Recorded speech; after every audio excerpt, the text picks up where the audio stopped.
This is one of our nicer shaded streets. I guess since I'm in the talkative mood today, I think I'll talk a little about PTSD. I'm a Vietnam vet, Agent Orange stuff, and I was a door gunner in a helicopter, which if you ever get a chance to do that, don't.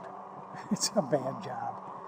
But I do have PTSD, and having these bikes, because I got a new hip and a bunch of other stuff wrong, so riding a regular bike isn't really possible at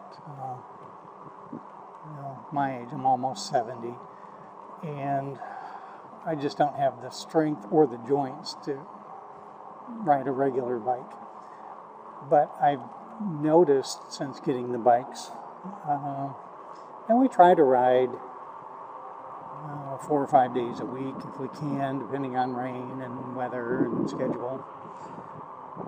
But this has been the best therapy for my PTSD. It clears my head.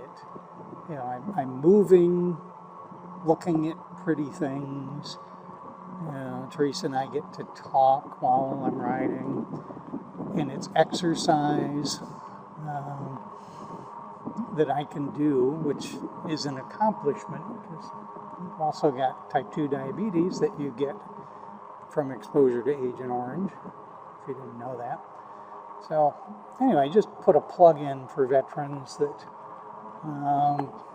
this appears so far in the last couple of months to be one of the best things I've ever done for myself and my PTSD. It kind of resets stuff back to a lower level. Which, by the way, the COVID virus has not helped my PTSD at all. One of the issues with PTSD is something called hypervigilance. You see that sometimes in the military actions, and certainly in the police departments, where I think the data says at least 15% of the police have PTSD, and hypervigilance ratchets up your adrenaline and makes you focus on danger in a way that's hypervigilant. And then when something happens, you're more likely to fly off the handle, say something you shouldn't say, and I guess it has impacts. If you're in the military, we had the My Lai incident when I was in Vietnam, which was one of just a lot of them where civilians were killed by soldiers that were cranked up on and daily fear of losing your life.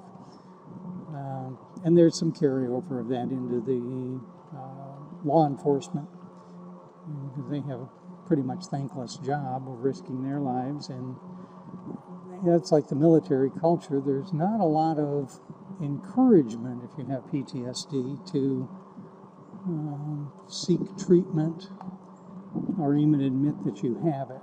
And that I think is an issue that hopefully we'll address in the future. But anyway, back to riding the bikes and PTSD.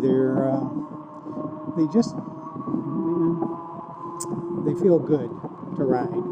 It's it's something I can tinker with. I added the extra bar to the handlebars, played around with the seats and seat posts, welded a bracket to the back carrier so that I could easily plug in my kayak carrier pole that I think I put some pictures of before, but I'll do a whole issue on that.